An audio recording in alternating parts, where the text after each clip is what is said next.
Hello, and welcome to this episode of Creating Your Encore Life. I want you to be able to do the work you love when you want and where you'd want. As always, thanks for listening. So with an Encore Life, you could be creating value in the world beyond just winning that next pickleball game. Do the work you love when you want, where you want. You can live the dream. So if you're ready to get started today, please contact me at lynn@lynnfrias.com. This is episode 204, and it will be a replay of an earlier episode, which was Repurpose Your Career with Marc Miller. Now, Marc Miller literally wrote the book on Repurpose Your Career, but he also talks about a lot of aspects of how you change your life, what's different in life. So I recommend both the episode as well as his book, and there'll be a link to it in the show notes. Marc comes from a varied background and diverse. He's pivoted multiple times. He's been in IT, network architecture, a training expert, a high school teacher, and a nonprofit fundraiser. And he's even taken his business remotely and lives in Mexico. So we'll talk about all these things. You know, how did he make his pivots? One of the things he's helping other people do. And a quote from him is, we all want the freedom to work how you want to work, when you want to work, and work at something you love. So similar to how I feel about it, Marc feels the same way. Some of the things we'll be discussing includes his journey in creating this Encore life, some of the examples of people he has worked with, what are the key steps and mistakes that he's seen in creating an Encore life, and then what are the first steps that you can take. So on with the episode. This is Creating Your Encore Career and Becoming a Silver Entrepreneur with your host, Lynn Frias. Lynn will share ideas and expert advice from people that are walking in your shoes and living their encore careers, where they want and at the pace they want. You'll start a company of one with confidence and knowledge to live a fulfilled life of freedom and ease. Lynn is a coach and leadership consultant whose mission is to show senior leaders and experts how to start something refreshing and new after a full career in the corporate environment. Hello, and welcome to this episode of the podcast, Creating Your Encore Career and Becoming a Silver Entrepreneur. This is episode 111, and it's Repurposing Your Career with Marc Miller. My goal is to help you create a compelling future for yourself in an Encore career, or as I like to say, becoming a silver entrepreneur. I will also share ideas on how companies can connect with talent that you can provide for them and create value for both the organization and for you. I always encourage you to visit my website and download the summary at the bottom of the podcast episode, and use that as a tool to capture notes as you explore the concepts in this episode. And if you're considering or starting an Encore career, please take the self-assessment quiz to help you create some quick clarity around your possible choices. Today, we're going to be talking with Marc Miller.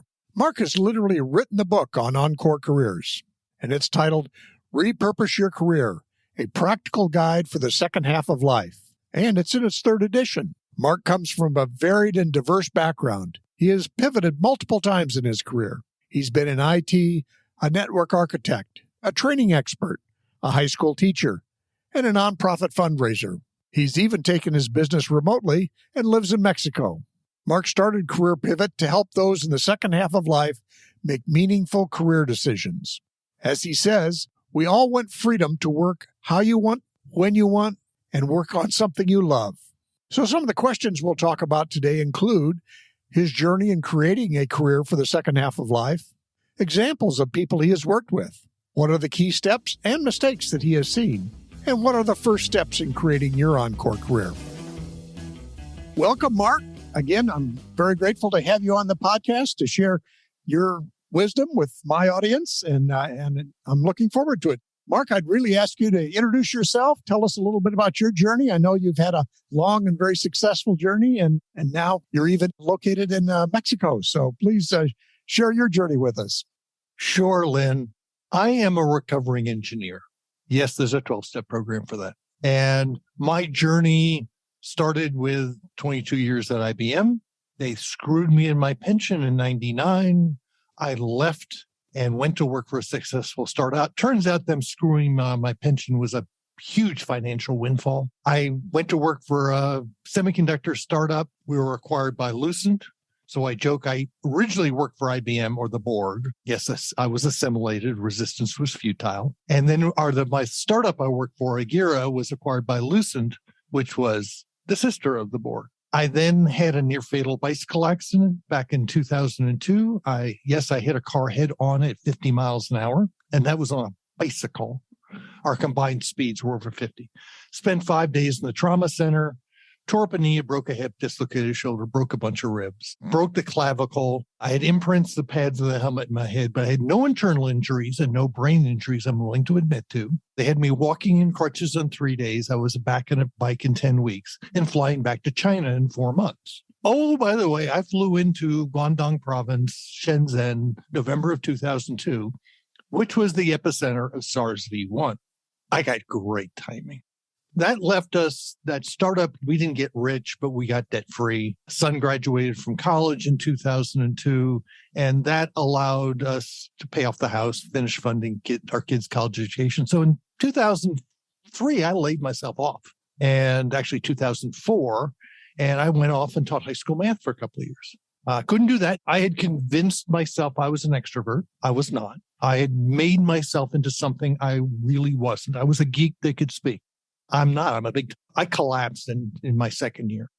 I ran out of gas. I then went off and did nonprofit work for a year. Yes, I worked for the Jewish Community Association of Austin, doing corporate business development. By the way, I'm not Jewish. I grew up in an entirely Jewish neighborhood in New Jersey. So being a non-Jew, being the face of a Jewish organization is interesting. I then got sucked up into another startup, Lifesize, which was a predecessor to Zoom. And I left there in 2011, again, completely burned out.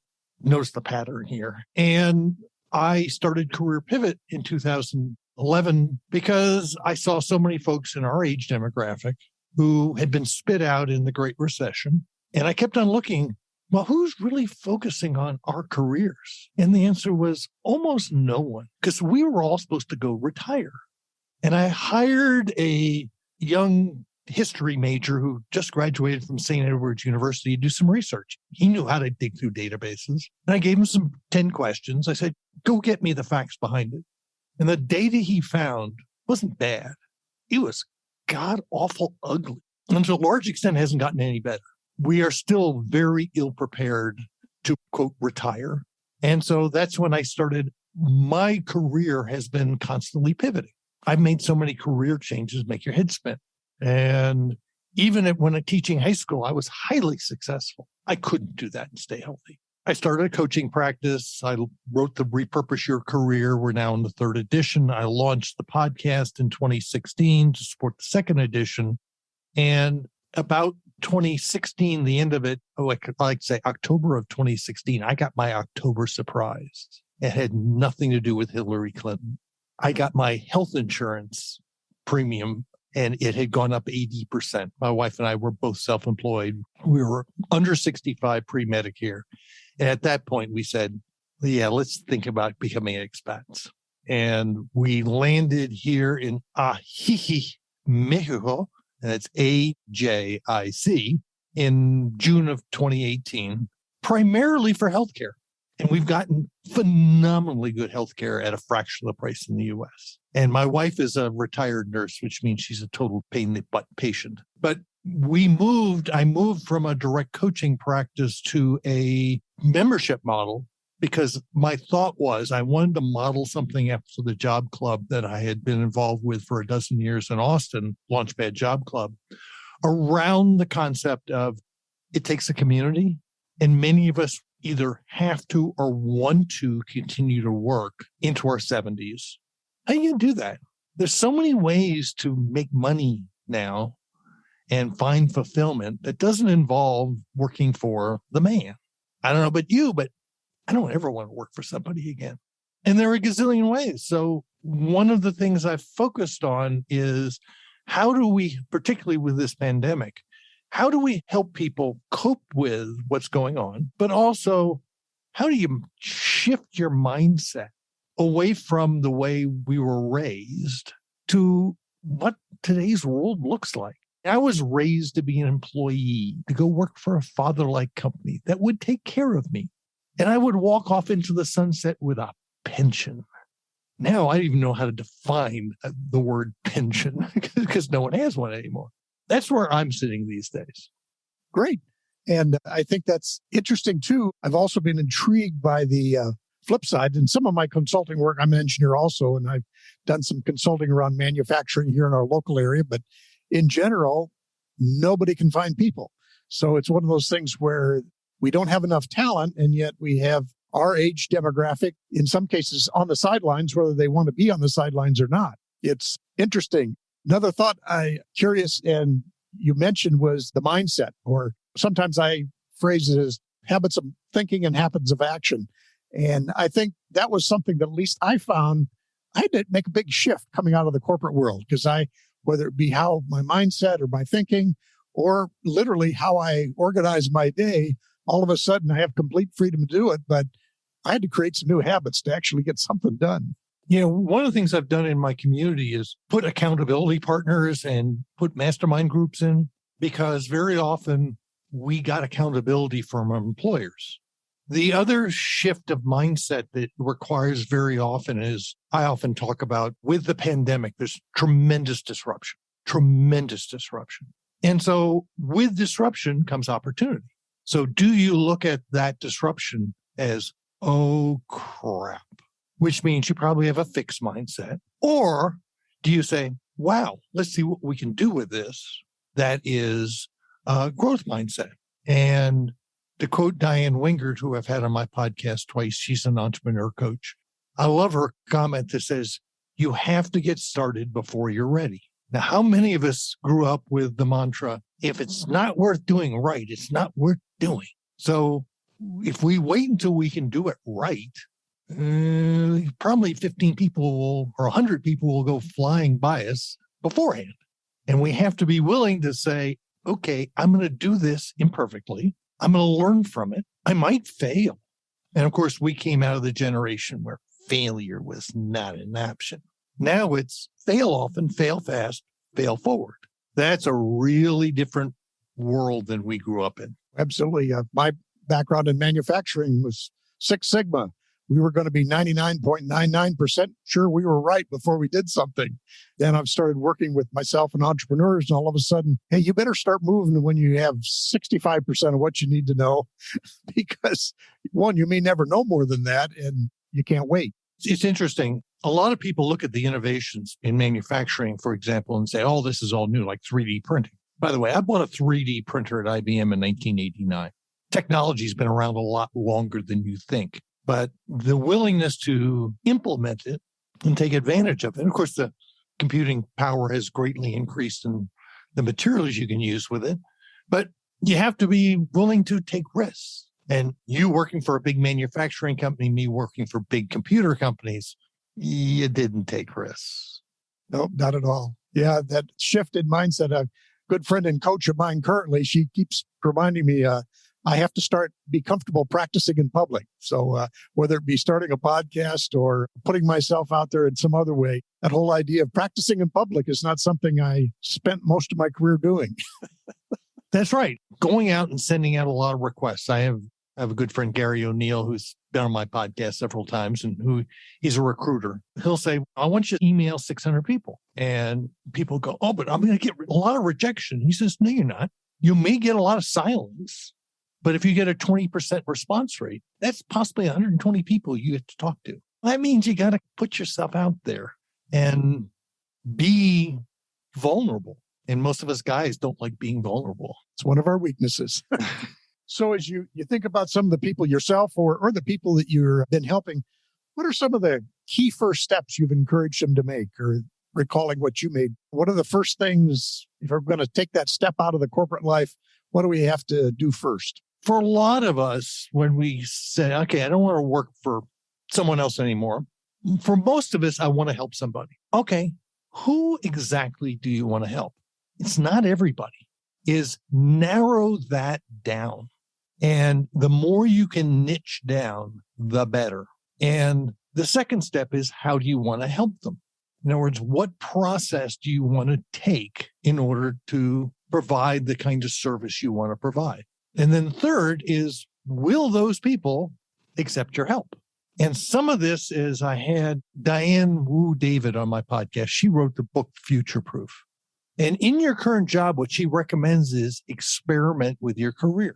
Do small side projects, low risk, that you can see, let's go try this. Let's see if it really is something I like to do. I have a whole chapter in my book on MSU disorder, and MSU stands for make stuff up. By the way, we all do it. Anybody who says they don't do it is lying. When we have a void in our knowledge, we tend to make stuff up. So what happens I'll use the example. Some people say, I want to take this hobby and I want to turn it into a business. Sometimes when you turn that hobby into a business, it's no longer fun anymore. I used to rebuild cars with my best man, and Andy was 20 years older than I. And when he started trying to do some work for other people, he really hated it. He wanted to do the stuff he wanted to do.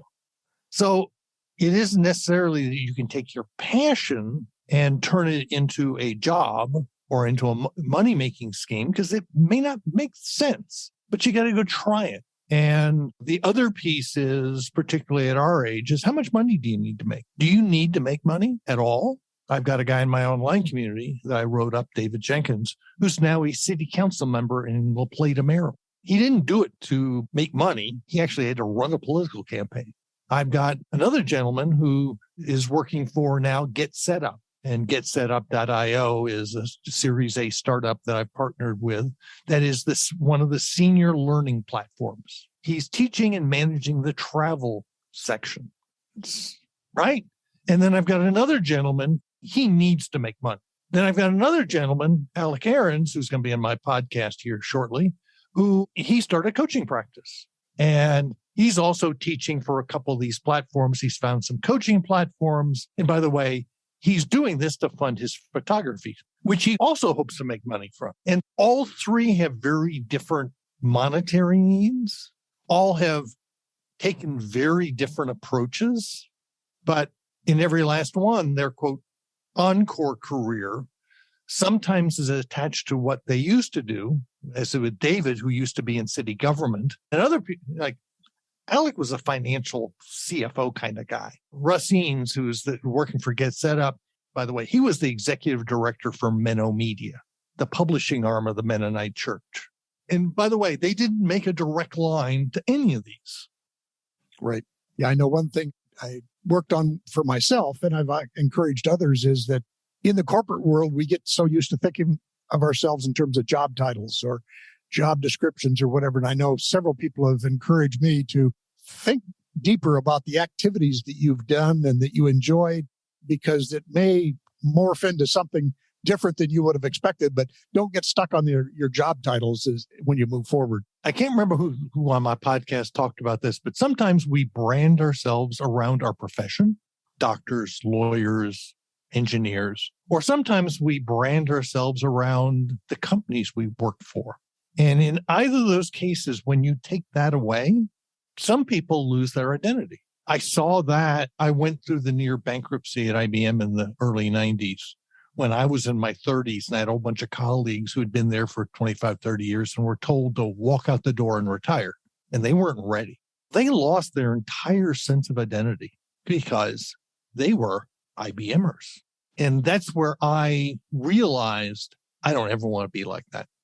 There was a valuable lesson for me early in my career. I was like 36 at the time, to say, I don't want to be like that. Sure.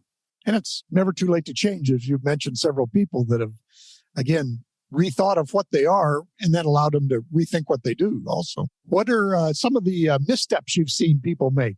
And maybe you've shared some, but other thoughts where you've seen people launch themselves out and it doesn't work out so well. Sometimes you just need to try to see whether it's going to work. I've talked about the fact that I've had 3 career failures. First one was in the late 90s. I'd been working in a very elite sales group, an IBM briefing center. My boss, who was wonderful, left, went to work for IBM Global Services. She pulled me over to be a consultant. And my one and only project was working for one of the 3 major short-term loan companies, pawn shops. I got in there and their business model made me want to puke. Loaning money to the poor at 20% a month, not a year, a month, just made me I don't want to be part of this.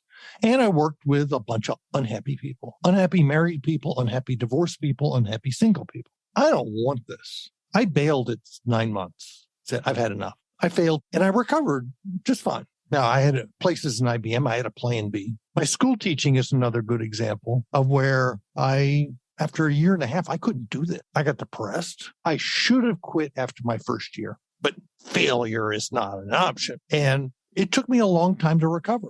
When I went to work for the Jewish Community Association of Austin, I determined in 6 months, this is not going to work. Won't get into the details, but what they were asking me to do was impossible. So, by the way, there were 2 other people prior to me who had failed. So I planned my exit for 6 months later. I left immediately after the fall gala. I had it all planned out, and wow, I rolled forward. So I failed fast. I had a plan B from the very beginning. And I from all 3 experiences, I learned something. If you're going to fail, make sure you learn something from it. And the more homework you can do, the more, I like to say, advice. I claim that every one of my career changes has been what I call a half-step career change.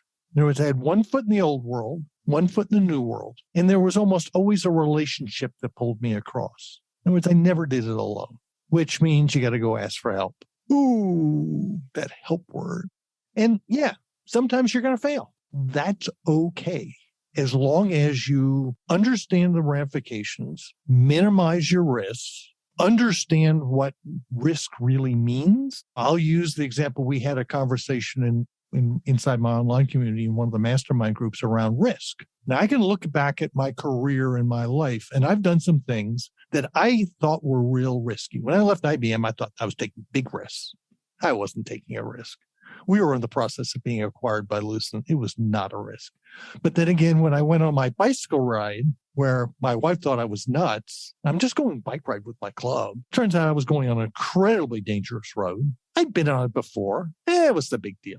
I paid for that. I didn't perceive the risk. That's where we have to go back and look at our careers and look at what worked, what didn't work, when were you happy, why were you happy?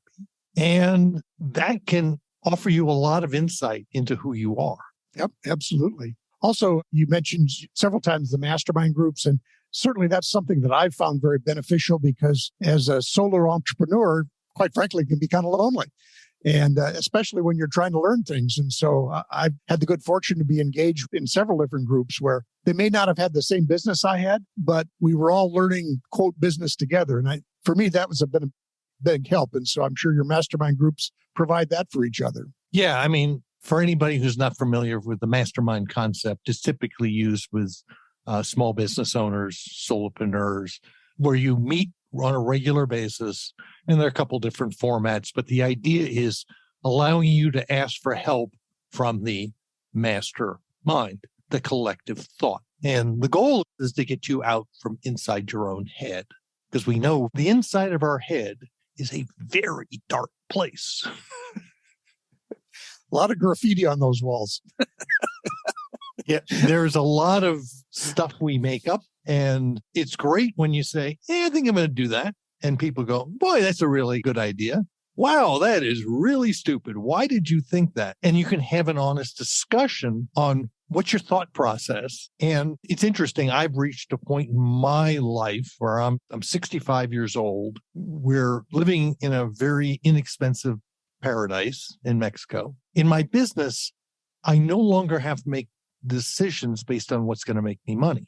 Long as the business pays for itself and I make some money, I'm fine. That allows me to a different decision process than what I used to use 5 years ago when I was trying to pay my $1,500 a month health insurance bill and put some money on the table to, pay for stuff. And so you start, again, mindset shift, and you got to allow yourself to do that. And my guess is, Lynn, you've done a lot of that in the last few years. Yeah. Oh, absolutely. The mindset of where I am today is very different than when I started. And I'm much more comfortable with the risk now than I was when I first left and was, I can't make this mistake. I can't make the. Well, now I go out there and I make a lot more mistakes than maybe my family is always comfortable with, but that's okay. My job now is to be a bother to them, not necessarily a shining light. As you think about some specific skills that you acquired or others in your groups have acquired, what are there? Obviously, technology is something. Do you do we over obsess about technology? Or because I was just interviewed a woman who's an executive coach, and she uses minimal technology in her business, and she's quite happy with that. But I know there's all kinds of technology available. What are your thoughts on that? There's so much stuff that's available at very low cost. There are a couple of key things that you need, depending on what you're doing. My most valuable tool for me is my calendaring tool. Saves me tons of time. I happen to use Schedule Once. God knows there's Calendly and there's a bunch of others. So someone says, yeah, I want to talk to you. Fine. Schedule time. Send them a link. Schedule time on my calendar. It also takes care of all the time zone. I use a product called SaneBox. I've taught it to manage my email. Like right now, because my podcast is sufficiently successful, I get bombarded with people who want to write blog posts and want to be on my podcast. And they use an automated 3-sequence email. And I get irritated with them. So I can take someone, if the bottom of the email says, if you don't want to hear from me again, hit this unsubscribe. In other words, opt out rather than opt in. That's spam. And I put them in what we call my sane black hole, which means I'll never see an email from them again. For me, those are things that are very valuable. Learning how to use this video technology, like you and I right now, when you're looking at me, I have myself framed up from the waist up rather than just seeing my head. If I do a video, I actually put up lighting. I used to teach this stuff. Yeah, that's important, but I find one of the most daunting things that people find is sales. And what I do with everybody in my mastermind group is I send them the book, Getting Naked. It's a Patrick Lencioni New York Times bestseller about consultative selling. And it's a story. And it's a story about a business owner of consulting house who sold his boutique consulting firm because he had older parents. And he sold it to this big consulting house I'll call A. And the company A sent in their guy to figure out what went on. And he discovered very quickly that the boutique consulting firm won every time they went head to head. The boutique consulting firm charged much higher rates, and they didn't have a sales team. And they had no sales strategy. They didn't have a formal sales strategy. She's going, what they do? What the hell do you do? We walk in and say, hey, what's your problem? Let's talk about it. In other words, walking in and being vulnerable, not walking in with the answer. And what I quickly find is just about everybody, the biggest introvert, can go in because your goal is to ask questions and listen. And it's developing those listening skills. And one of the things I'm seeing that's coming out of this pandemic, when my wife and I went back to Austin, Texas, where we lived for 40 years back in May to get vaccinated, and I had 26 coffee meetings. And what I quickly found in the first 5 or 6, I really sucked at listening because I'd stopped having face-to-face meetings with people I didn't know or I knew I hadn't talked to in a long time. And my active listening skills had just gone in the trash. And I had to relearn how to do that. And so if you talk about skills, our listening skills are probably more important than anything else. So hopefully I've taken you in a roundabout. Yeah. Thank you. And that's an important distinction because as people who are, I'll say, executives or experts in the corporate world, as they leave, they still have to own their expertise. But on the other hand, now it's not you're going to go in and deliver orders or deliver your opinion. Like you say, all of a sudden you have to own that you know something, but you have to be able to listen to what the other people need. And that's, again, different than maybe people experienced in corporate life. Yeah. Very often what someone thinks they need is not what they really need. And it's a matter of learning how to diagnose quickly. Like, for example, my first business coach taught me that my goal in the first meeting is to figure out, number one, can they pay me? Can they afford me? By the way, I was still going to try and spend my first hour trying to help them. But 2, identify those people that you want to run away from. Because there are some people you go, wow, this is an ideal client. And there are other people going, oh, they can afford to pay me, but they suck the life out of you. I don't want to do that. It's not worth it. And normally when you get it into initially, the qualifications for a client is usually a pulse. And a wallet. And a checkbook or a wallet. You can tell we're both a little bit older. Yeah. But yeah, that's true. And that ability to say no so that you, again, just don't damage your own well-being in the process of trying to serve somebody makes all the difference. Yep. So yeah, you've got to be able to identify who do you want to work with and who do you want to run away from. And often that takes practice, taking on a few clients that you go, ooh, that's not worth it. One would hope that that's one of the experiential things that you and I can bring to things where we've seen who are the people we don't want to work with in our past lives. And so hopefully a little better at recognizing that. Sometimes depending on how needy we are, sometimes we have amnesia.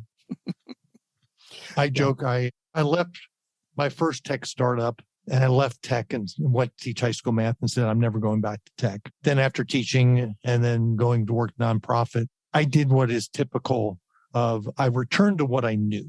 And I went to work for a second tech startup, which financially was rewarding. Emotionally, I worked for a sociopath.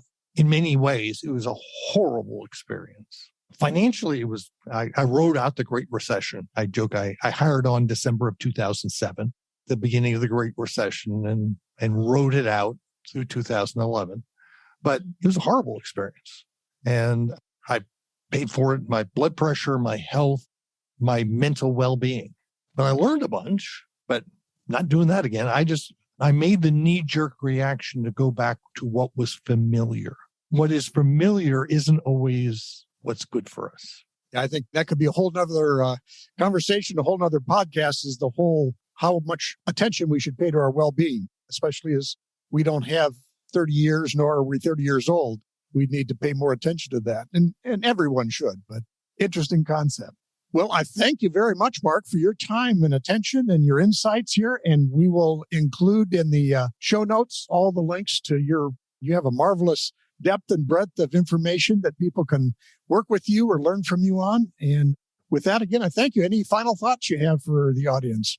Yeah, the key piece is, I like to say, those of us in the second half of life, we need to, in this time of our life, be adaptable. So much is changing. And if you look at that change as a challenge to get you excited and an opportunity, that's where you're really going to thrive. I live with a lot of retirees.